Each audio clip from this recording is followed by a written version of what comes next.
오늘은 베델로 올라가라는 제목으로 하나님의 말씀 전하도록 하겠습니다. 한 드라마에서 어떤 사람이 자동차 사고가 나서 죽을지도 모르기 때문에 자기는 운전면허도 따지 아니하고 또 자동차 운전은 절대로 하지 않을 것이다, 이렇게 이야기를 했습니다. 그러자 그 말을 들은 상대방이 그에게 이렇게 묻습니다. 너의 할아버지는 어디서 돌아가셨니? 침대에서요. 너의 할머니는 어디서 돌아가셨니? 침대에서요. 너의 아버지는 어디서 돌아가셨니? 침대에서요. 가족들이 모두 침대에서 돌아가셨구나. 그러면 내가 너라면 그런 위험한 침대에는 내가 절대로 근처에도 안 갈 거야, 이렇게 이야기했습니다. 굉장히 재미난 이야기인데 분위기가 썰렁합니다. 침대가 참 무서운 곳이라는 생각이 갑자기 들었습니다. 여러분, 자동차만 위험합니까? 운전면허를 안 따고 또 운전을 안 하면 자동차 사고로부터 보호를 받을 수 있는 것일까요? 그렇지 않죠. 사실 요즘 자동차만 위험합니까? 특별히 자녀들 밖에 내보내는 것 참 두려운 일이 아닐 수 없습니다. 나름대로 아이 고등학교 가기 전까지는 핸드폰을 절대로 사지 않겠다, 이렇게 다짐했던 저희 부부가 중학생이 되면서 학원을 보내놓고 마음이 놓이지 않냐 해서 어쩔 수 없이 핸드폰을 장만해줬던 기억이 있습니다. 참 자녀를 밖에 내보내놓고 안심할 수 없는 이 시대. 그런데 야곱 시대에도 마찬가지였나 봅니다. 마음 놓고 자녀를 내보낼 수 없었던 것은 그때도 역시 마찬가지였습니다. 형 에서를 피해 외삼촌 라반의 집에서 20년을 피해 있다가 다시 고향으로 돌아온 야곱은 세겜에 거주하게 됩니다. 그는 세겜 족속인 화물과 그 아들들에게서 돈을 주고 땅을 사서 거기에 장막을 지입니다. 그리고 거기에 제단을 쌓게 되죠. 이제 그곳에서 살게 된 것입니다. 야곱은 하나님의 은혜 가운데 라반과의 갈등을 해소하고 고향으로 돌아와 또한 형 에서와의 갈등도 해소할 수 있었습니다. 이제 그에게 더 이상 고민할 일이 없었지요. 이제 평안한 일. 그래서 평안 가운데 모든 하는 일들이 순조로워 보였습니다. 그런데 그러던 어느 날 가슴 아픈 일이 일어납니다. 야곱의 외동딸 디나가 그 땅 여인들을 보러 나아가다가 봉변을 당하게 됩니다. 세겜 족속의 주장 하물의 아들 세겜이 디나를 보고 마음에 사랑하는 마음이 있었으나 그러나 그 디나를 결혼하여서 취한 것이 아니라 강제로 욕을 부리고 취하게 됩니다. 하지만 세겜이 디나를 사랑하여 야곱에게 그 딸 디나를 자신의 아내로 달라고 요청을 하게 됩니다. 그리고 세겜 족속의 여자들도 야곱의 아들들에게 아내로 주겠다고 말을 합니다. 하지만 야곱의 아들들은 자신의 누이를 할례를 받지 못한 자에게 줄 수 없다, 이렇게 말을 하면서 만약 세겜 족속의 모든 남자들이 할례를 받으면 자기의 누이를 세겜에게 줄 뿐만 아니라 또 세겜 족속의 여자들도 자기들의 아내로 삼겠다, 이렇게 말을 하게 됩니다. 그러나 이것은 어디까지나 거짓말이었습니다. 아버지의 거짓말을 자식들이 그대로 본받아서 어쩜 이렇게 멋지게 거짓말을 했습니까? 그러자 세겜은 자기 족속들에게 가서 이 야곱의 아들들이 한 말을 그대로 믿고는 할례를 행하게 합니다. 이는 디나를 사랑하는 마음이 얼마나 세겜에게 컸는지를 보여주는 것인데, 이렇게 세겜 족속이 모두 할례를 받고 고통 가운데 있을 때 할례가 무엇입니까? 할례는 포경수술과 비슷한 것으로 남자의 성기의 표피를 제거하여서 하나님의 백성의 증거로 삼는 것인데, 이 할례를 받고 한 3일쯤 지났을 때 가장 고통스러워하고 있을 때에 야곱의 아들인 레위와 시므온이 이 세겜 족속을 쳐서 다 진멸해버립니다. 그리고서는 자신들의 누이 디나를 다시 데려오게 되죠. 이는 누이 디나로 인해 세겜 족속에게 복수를 한 것입니다. 하지만 이 일로 인해서 야곱은 두려워합니다. 그는 레위와 시므온에게 너희가 내게 화를 끼쳤다, 이렇게 말합니다. 그 이유는 이 세겜 족속을 그들이 쳤기 때문에 그 주변에 있는 이방 민족, 곧 가나안 족속들이 야곱과 그 가족들에게 화가 나서 그 집안을 치지 않을까라는 생각을 했기 때문에 이렇게 두려워하며 레위와 시므온을 책망한 것입니다. 이때 하나님께서 야곱을 부르십니다. 하나님께서 그에게 베델로 올라가라 이렇게 말씀을 하십니다. 그렇다면 왜 하나님은 이 딸 디나 사건을 통해서 두려워하고 있는 이 야곱을 베델로 올라가라 라고 부르신 것일까요? 여기에 아주 깊은 영적인 의미들이 있습니다. 먼저 베델은 야곱이 형 에서를 피해서 외삼촌 라반의 집으로 도망을 가다가 광야에서 잠을 자는데 꿈속에서 사닥다리가 하늘까지 닿아 있고 그 위로 하나님의 사자들이 오르락내리락 하는 꿈을 꾸게 된 곳입니다. 곧 그곳에서 그는 하나님을 만난 것입니다. 꿈속에서 하나님은 그에게 약속한 가나안 땅으로 다시 돌아오게 하실 것이고, 그리고 또한 그가 하나님께서 아브라함에게 주시고 그 아버지 이삭에게 주신 복을 그가 받아 누리게 될 것이다라고 다시 한번 축복해 주신 것입니다.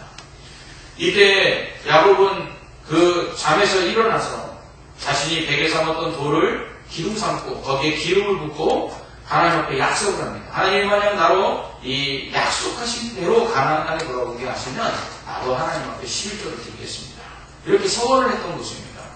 그러니까 베델이란 하나님을 만난 것이요, 하나님의 은혜를 받은 것이요, 또 하나님 앞에 서원했던 것입니다.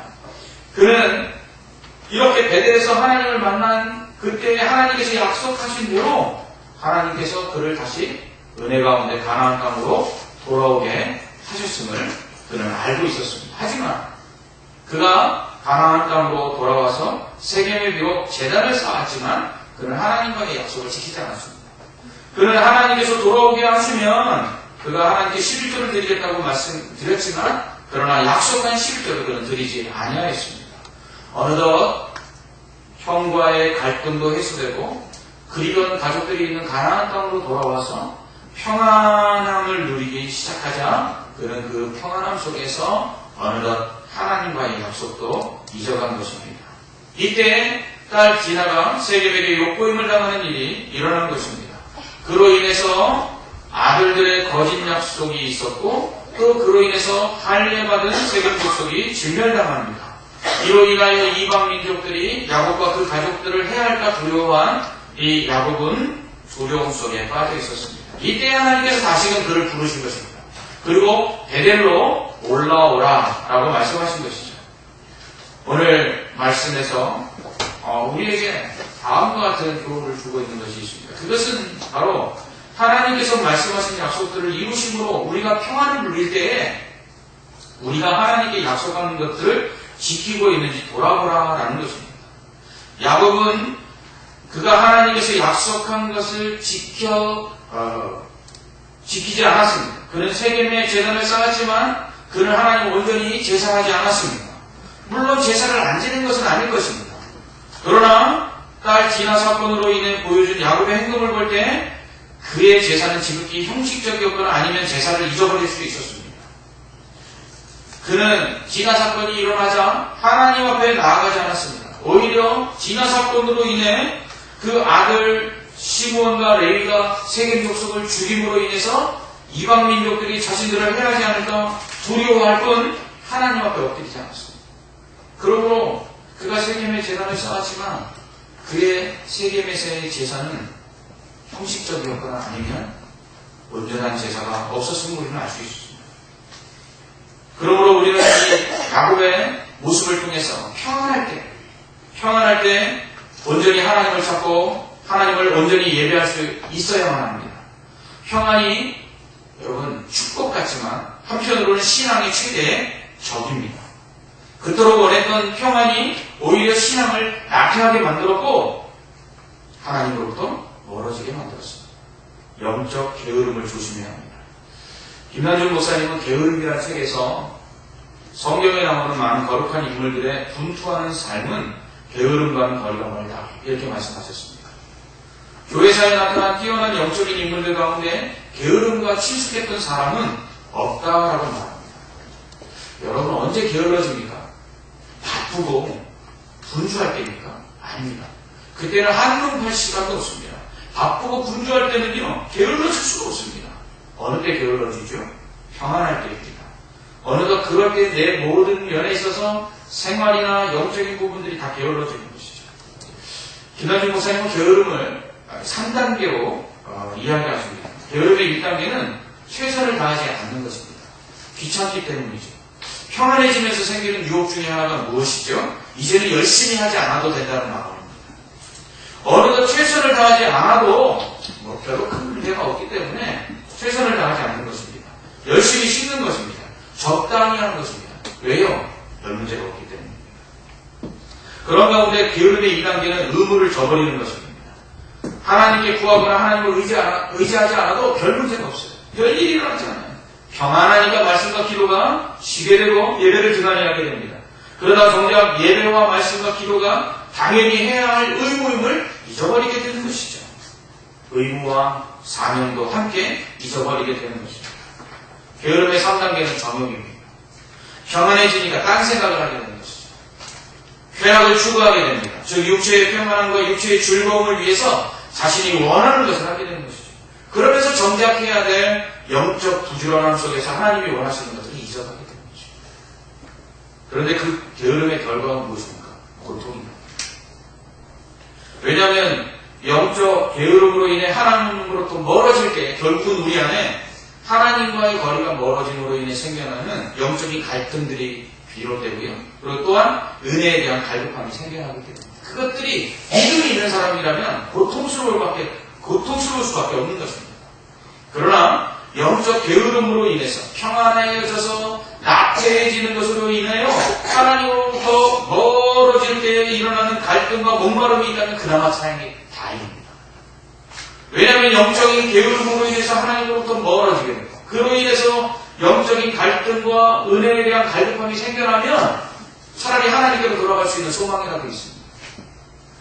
그런데 이러한 하나님으로부터 멀어짐으로 나태해지고 게을러졌음에도 불구하고 하나님에 대한 은혜에 대한 사모함들이 없고 아무 일도 없으니까 영적으로 열심을 내지 않을 때에 결국은 나중에는 돌이킬 수 없는 큰 고통 속에 임하게 되는 것입니다. 그런데 다행스러운 것은 하나님께서는 이러한 우리의 영적인 게으름과 나태함을 용납하시지 않습니다. 왜냐하면 그냥 놔뒀다가는 나중에 너무나 큰 고통을 당하게 될 것을 알기 때문에 그냥 놔두면 나중에 너무나 큰 괴로움으로 인해 힘들어할 것을 알기 때문에 하나님께서는 그냥 영적으로 평안한 가운데 게을러지고 나태해진 것을 그냥 내버려두지 않습니다. 그래서 세겜을 통해서 디나를 엿보이는 사건을 야곱에게 허락하신 것입니다. 하나님은 야곱이 영적으로 각성하도록 하기 위해서 딸 디나를 치신 것입니다. 자식으로 인한 슬픔은 부모에게 가장 큰 아픔입니다. 차라리 부모가 아픈 것은 낫지 자식이 아픈 것은 부모가 감당할 수 없는 큰 고통입니다. 하지만 여기에는 하나님의 크신 은혜가 숨겨져 있습니다. 하나님께서는 디나 사건을 통해 야곱과 그의 가족들의 영적인 상태를 드러내시고 그리고 하나님께서 그것을 다시금 회복시키시길 원하신다는 것을 보여주신 것입니다. 이렇게 하나님은 딸 디나 사건을 통해서 야곱이 하나님께 돌아오기를 원하셨던 것입니다. 하나님은요, 우리가 하나님께 돌아올 수 있는 가장 빠른 지름길을 택하십니다. 자녀들을 통해 우리의 영적인 게으름과 나태함에서 벗어날 수 있다면 자녀를 치시는 것이죠. 어떤 이에게는 그것이 사업이 될 수도 있고 어떤 이에게는 그것이 건강이 될 수도 있고 어떤 이에게는 그것이 지혜가 될 수도 있습니다. 그런 것들을 치심으로 말미암아 내가 하나님께로 돌아가야겠다 가장 빨리 깨달을 수 있는 것 그것이라면 하나님은 그것을 치시는 것입니다. 아이가 커가면서 정말 자식은 부모 마음대로 안 된다는 것을 실감합니다. 그러면서 꼭 부모의 잘못으로 인해 부모의 책임으로 인해 자녀가 잘못되는 일은 없어야겠다라는 경각심을 늘 갖게 됩니다. 물론 부모가 신포도주를 먹음으로 자녀의 이가 쉬지 않는다고 성경은 말씀합니다. 부모의 죄 때문에 자녀가 그 죄를 감당하는 일은 없다라고 말합니다. 그러나 부모의 허물과 그 연약함, 그 죄악을 깨닫도록 하시기 위해서 하나님이 자녀를 건드리실 수도 있습니다. 그렇기 때문에 부모들 입장에서 혹 부모로 인하여 자녀를 통해 나를 깨닫게 하시기 위해서 자녀를 치시는 일은 없을까 하는 두려움 속에 자신을 점검해보게 되는 것입니다.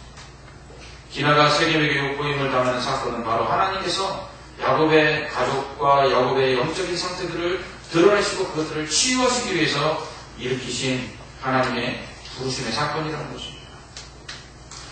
이 사건을 통해서 먼저 야곱과 그의 아들들의 영적인 상태가 드러나게 됩니다. 먼저 야곱의 아들들의 영적인 상태가 어떻습니까? 그들은 세겜이 디나 그들의 누이를 욕보이자 그 세겜 족속에게 디나를 주는 조건으로 할례를 행하라고 말을 합니다. 그러나 이것은 어디까지나 거짓말이었습니다. 그래서 할례를 받은 그 세겜 족속들을 고통 가운데 있을 때 그들을 쳐서 멸합니다. 그런데 그들은 이 할례가 얼마나 중요한지 몰랐습니다. 여러분, 할례라는 건 말씀드린 대로 하나님의 백성임을 증거하는 증표라고 말씀드렸어요. 그러니까 할례를 받은 자들은 어떠하든지 하나님의 백성이 되는 것입니다. 그렇기 때문에 세겜 족속에게 거짓말로 할례를 받으면 너희가 우리와 같은 민족이 되고 그리하여 너희와 우리가 같이 결혼할 수 있다라고 야곱의 아들들이 이야기했는데 그들은 알지 못했지만 그 말은 사실이었습니다. 그래서 세겜 족속이 할례를 받았을 때 그들은 좋으나 싫으나 하나님의 백성이 된 것입니다. 그런데 할례의 중요성을 알지 못했던 야곱의 아들들은 할례 받은 세겜 족속, 그 하나님의 백성이 된 자들을 죽인 것입니다. 얼마나 몰지같습니다. 그러니까 그들은 할례의 의미도 몰랐고 그리고 할례 받은 백성을 멸하는 것이 얼마나 하나님 앞에서 큰 죄악인지 그것을 알지 못했던 것입니다. 나중에 이 야곱이 12아들들을 죽기 전에 축복하는데 이 야곱의 12아들들 중에 레이와 시므온만은 축복을 하십니다. 야곱이 뭐라고 그들에게 말을 하냐면 시므온과 레이는 형제여 그들의 칼은 폭력의 도구로다. 내 호나 그들의 모의에 상관하지 말지어다. 내 영광아 그들의 집회에 참여하지 말지어다. 그들이 그들의 분노대로 사람을 죽이고 그들의 혈기대로 소의 발목 힘줄을 끊었음이로다. 그 노여움이 혹독하니 저주를 받을 것이요 분기가 맹렬하니 저주를 받을 것이라. 내가 그들을 야곱 중에서 나누며 이스라엘 중에서 흩으리로다. 아멘. 여러분, 레이와 시므온은요 아버지가 죽으면서 유언으로 축복을 주는 데 대해서 축복을 받지 못하고 저주를 받습니다. 그 이유가 무엇입니까? 하나님의 백성 세겜 족속 할례받은 족속들을 죽였기 때문입니다. 신앙생활을 하면서 왜 신앙생활을 하는지, 신앙생활을 하면서 세례가 무엇인지, 신앙생활을 하면서 예배가 무엇인지, 신앙생활을 하면서 기도가 무엇인지, 신앙생활을 하면서 하나님께 나아가 헌신하는 것이 무엇인지 알지 못하면서 신앙생활을 하는 사람들이 있습니다. 야곱의 아들들과 같은 것입니다. 자신들이 신앙생활을 하면서 그 신앙생활 가운데 하나님이 베풀어 주시는 그 놀라운 은혜들이 무엇인지를 알지도 못하고 신앙생활을 하는 사람들이 참 많이 있습니다. 야곱의 아들들의 영적 상태가 그랬습니다. 뿐만 아니라 이러한 아들들의 영적 상태뿐만 아니라 야곱의 영적 상태 또한 마찬가지였습니다. 야곱의 영적 상태를 또한 보여주고 있는 것이 오늘 이 사건입니다. 디나가 세겜에게 욕보임을 당하자 그 아들들이 세겜 족속을 속이고 할례받게 한 후에 그들을 죽였으나 그로 인해서 하나님 앞에 회개하지 아니하고 야곱은 오히려 이방 민족들이 자신을 칠까 두려워합니다. 그에게는 하나님은 보이지 아니하고 뭐만 보입니까? 자신을 두렵게 하는 이방 민족만 보인 것입니다. 여러분, 지금까지 형 에서와 화해할 수 있었고 그리고 자신을 죽이기 위해 따라갔던 외삼촌 라반과 화해할 수 있었던 일이 무엇입니까? 야곱에게 힘이 있어서입니까? 야곱이 라반이나 형 에서를 이길 만한 군사들을 가지고 있었기 때문입니까? 아닙니다. 철저하게 하나님께서 그가 두려워하던 라반과 그리고 그가 두려워하던 에서를 그 마음을 풀어주셔서 화해케 하셨기 때문입니다. 그러나 야곱은 딸 디나의 사건으로 인해서 그와 함께 하시는 하나님에 대하여 신뢰하기보다 이방 민족을 더 두려워했습니다. 신앙생활하면서 하나님을 의지하고 살아간다고 말을 하지만 그러나 언제나 그 입에는 늘 염려와 걱정이 떠나지 아니하고 한숨이 가지지 아니하고 어떡하지 하는 사람들이 있습니다. 야곱과 같은 사람입니다. 전능하신 하나님께서 세상을 만드시고 그 천지를 창조하신 능력으로 우리와 함께 하시다고 약속하셨음에도 불구하고 문제만 생기면 어떡하지? 문제만 생기면 어떡하지? 염려하고 걱정하는 사람들이 있습니다. 그들에게 하나님이 살아계신 하나님이 아닌 것입니다.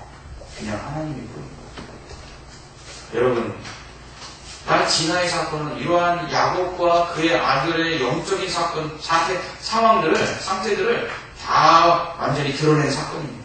그래서 하나님께서는 그들의 그 영적인 상태들을 보시고 그것을 회복하여 주시기를 원하셨습니다. 그래서 베델로 올라가라고 하신 것입니다. 하나님은 야곱과 그 가족들에게 이렇게 말씀하십니다. 베델로 올라가. 베델로 올라가서 하나님께 다시 제단을 쌓아라. 그리고 그곳에 올라가기 전에 너희가 섬기던 이방 신상들을 버려라. 그리고 자신들을 정결케 하고 깨끗한 의복을 바꿔 입고 베델로 올라가서 하나님께 제사해라. 무엇입니까? 그들은 여전히 우상숭배하고 있었던 것입니다. 세겜에 제단을 쌓아놓고 한쪽에서는 우상숭배의 제단을 쌓아놓고 함께 하나님과 우상을 겸하여 섬기고 있었던 것입니다. 그들은 필요에 따라서 예배드리고 필요에 따라서 우상숭배했습니다. 그들의 관심은 하나님의 뜻대로 사는 것이 아니라 하나님의 약속을 지키는 것이 아니라 그들에게는 이 땅에서 그저 잘 먹고 평안히 누리는 것이었습니다. 그러한 가운데 점점 하나님을 잊어간 것입니다. 그들의 신앙생활은 형식으로 바뀌어졌습니다. 가끔 필요하면 제사하고 또한 그 제사가 어떤 의미인지도 모르고 그리고 또한 할례라든가 신앙생활 가운데 하나님이 우리에게 베풀어 주시는 여러 가지 영적인 은혜들은 그들은 단지 지식적으로만 알고 있었을 뿐 그 속에서 참된 은혜를 누리고 있지 못했던 것입니다. 그래서 하나님께서는 그러한 그들이 그렇게 죄악 가운데 있다가 하나님께 큰 징계를 받고 하나님이 주시는 은혜와 복들을 받아 누리지 못할까봐 그들을 다시금 하나님께로 돌아오도록 부르신 것입니다. 하나님께서는 베델로 부르셔서 다시 한번 야곱에게 축복하시고 은혜를 주십니다. 그리고 그에게 너는 이스라엘이지 않느냐. 이제는 야곱의 일을 버리라고 했는데 왜 아직도 야곱의 일을 행하고 있느냐라고 그를 책망하시며 다시금 이스라엘로 살라고 말씀하십니다. 이처럼 베델은 야곱이 바단-아람에서 도망칠 때 하나님을 처음 만났던 것, 하나님의 약속을 받았던 것입니다. 과거의 은혜를 상기하는 것이었습니다. 또한 베델은 다시 한번 하나님을 만나는 장소였습니다. 그가 오랫동안 제단을 쌓아놓고 있었지만 하나님을 만나지 않았던 그에게 다시금 하나님을 만나기를 원하셨고 그리고 그 하나님이 그에게 원하시는 것이 무엇인지를 알고 그리고 그들의 영적인 상태가 치유되기를 원하셔서 부르신 것이었습니다. 그러므로 베델은 하나님께서 과거에 베푸신 은혜들을 기억하고 또 지금 하나님께서 그들의 영적인 상태 가운데 그들을 치유하기를 그래서 그들의 하나님께 회복받기를 원하셔서 부르신 장소였습니다. 또한 베델은 하나님께서 다시 한번 그들에게 은혜와 축복을 허락해 주시는 곳이었습니다. 야곱아 너는 복 받을 자다. 야곱아 너는 하나님의 은혜를 받을 자다. 그런데 왜 그 은혜와 복을 받지 못할 일들을 행하고 있느냐. 그들을 깨닫도록 하기 위해서 베델로 부르신 것입니다. 다시 한번 베델에서 하나님은 그에게 그의 사명을 주십니다. 너는 이스라엘이야. 바로 베델은 사명을 회복하는 곳이었습니다. 그리고 그것에서 하나님께서 허락하신 은혜들을 알고 다시 한번 하나님 앞에 나아가 헌신하는 자리였습니다. 이처럼 베델은 하나님을 만나서 과거의 은혜들을 기억하고 하나님을 만나 영적인 상태들을 깨닫고 치유를 받는 것이고 회복이 일어나는 것이고 베델은 변함없는 사랑으로 우리에게 은혜와 복을 주시는 하나님의 그 축복을 다시 한번 경험하는 것이고 그리고 그곳에서 우리의 잃어버렸던 사명을 회복하는 것 그것이 바로 베델이라는 것입니다. 우리는 베델로 올라가야 합니다. 우리의 영적인 상태를 다시 한번 점검해 봐야 합니다. 우리의 영적인 신앙의 상태는 평안 가운데 나태해지고 게을러져 있지 않는가. 세겜의 제단처럼 그저 형식적인 예배가 드려지고 있지는 않는가. 그나마 그 예배마저도 무너져서 온전한 예배가 하나님께 없지는 않는가. 그러면서 우리는 하나님 아닌 또 다른 것들을 더욱더 사랑하고 있지는 않는가. 우리 자신을 되돌아봐야 합니다. 하나님께서는 우리가 그것을 깨닫지 못할 때 진화 사건과 같은 깨닫는 사건들을 우리에게 허락해 주십니다. 그런데 그것이 은혜입니다. 하나님께 돌아올 수 있는 것이 은혜입니다. 우리는 다시 하나님께로 돌아가야 합니다. 그러면 하나님께서 우리를 싸매어 주시고 또한 하나님께서 우리를 회복시키시고 하나님께서 치유하사 우리가 받아야 될 은혜와 우리가 받아야 될 복을 받아 누릴 수 있는 자들로 다시금 변화시켜 줄 줄 믿습니다. 베델로 올라가야 합니다. 베델의 뜻은 하나님의 집입니다. 예수님은 성전에서 장사하는 자들을 쫓아내시면서 성전을 가리켜 이곳은 아버지의 집이다. 내 아버지 집은 기도하는 집이다 이렇게 말했습니다. 여러분 오늘날 우리가 기도할 수 있는 것, 그것이 바로 베델입니다. 그곳에서 하나님을 만나야 합니다. 성전은 하나님을 만나는 장소입니다. 성전의 전신인 그 천막으로 지어진 성막은 또 다른 이름인데 그것은 회막입니다. 회막은 미팅 텐트, 만남의 천막이라는 뜻입니다. 하나님을 만나는 장소였습니다. 그러므로 우리가 성전에 나와 하나님을 만나고 하나님을 기도할 수 있을 때 그것이 바로 베델이 되는 것입니다. 그러므로 여러분 오늘 하나님 앞에 나와 예배하며 하나님을 만나고 그리고 하나님께 기도할 수 있는 이곳이 바로 베델이라는 것입니다. 여러분의 베델은 어떻습니까? 방치되어 있지는 않습니까? 주일에 한 번 예배드리는 것이 여러분의 모든 예배의 전부이진 않습니까? 여러분이 오늘 하루 듣는 이 말씀이 일주일 동안 듣는 하나님의 말씀의 전부이진 않습니까? 여러분이 일주일 동안의 삶 속에서는 하나님을 잃어버리고 또 다른 우상과 또 다른 하나님 아닌 다른 것들을 쫓아 살다가 주일이 가까워지면 그때서야 하나님 앞에 나오지 않습니다. 우리의 영적인 상태는 어떻습니까? 하나님과 긴밀하게 교제합니까? 하나님께서 우리에게 약속의 축복들을 주신 것을 알고 그 복을 받아 누리고 있으며 그 은혜 가운데 항상 감격하며 살아가고 있습니까? 어제는 밤늦게까지 교회 안에서 찬양이 끊이지 않았습니다. 한 10시가 돼서야 찬양의 소리가 끝쳐졌습니다. 오늘 오후에 찬양 경연대회가 있어서 그 찬양을 준비하기 위해서 찬양 부르는 팀들이 여기저기서 찬양하는 소리가 교회 안에 울려 퍼졌습니다. 여러분은 찬양을 잃어버린 지 너무 오래되지 않았습니까? 우리의 영적 상태들을 다시 한번 보고 치유되어야 합니다. 하나님께서 우리를 고쳐주시기 바랍니다. 우리가 고침받아 하나님과 교제함으로 하나님을 만남으로 하나님이 주신 은혜가 이 세상의 그 어떤 것보다 더 귀하고 하나님께서 우리에게 예수 그리스도를 통해서 구원하시사 그 구원받은 자에게 주신 그 놀라운 복들이 얼마나 크고 그것을 받아 누리기를 원하시는지 하나님 우리에게 알기를 원하십니다. 여러분 그러므로 다시 하나님을 만날 수 있는 베델로 올라가야 합니다. 저는 기도가 되지 않을 때마다 전도사 시절 학교 강당에서 밤새워 눈물로 기도하던 그때를 기억합니다. 그리고 강도사 시절 매주 금요일마다 삼각산에 올라가 하나님 앞에 새벽을 깨워 기도하던 그때가 늘 기억이 납니다. 그래서 그때처럼 하나님 다시 기도하게 해달라고 간구합니다. 저에게 기도의 베델은 바로 학교 강당이었고 또한 삼각산이었습니다. 지금도 기도가 안 되고 컬컬할 때는 그때의 그곳을 그리워하고 다시 하나님 앞에 엎드립니다. 저는 십자가 은혜가 감격스럽지 않을 때마다 중학교 2학년 때 처음으로 주님을 만나서 주님이 나를 위하여 나 같은 죄인을 위하여 발을 씻기시고 그리고 섬기시고 십자가에 죽으신 은혜가 얼마나 큰지 감격했던 그때를 기억합니다. 그리고 지금도 십자가의 은혜가 없어서 컬컬할 때마다 주여 그렇게 그때처럼 눈물을 흘리며 감격하기를 원합니다 하고 기도합니다. 어느덧 2년 6개월의 시간이 지났습니다. 저희 교회에 와서 사역한 지가 벌써 그렇게 시간이 지났습니다. 처음 교회 부임할 때 성도들과 함께 웃고 함께 울기를 원한다라고 위인식 밥사를 드렸습니다. 그러나 어느덧 점점 시간이 지나면서 제 안에 초심을 잃어가고 또 처음 사랑을 잃어가지 않는가라는 생각을 합니다.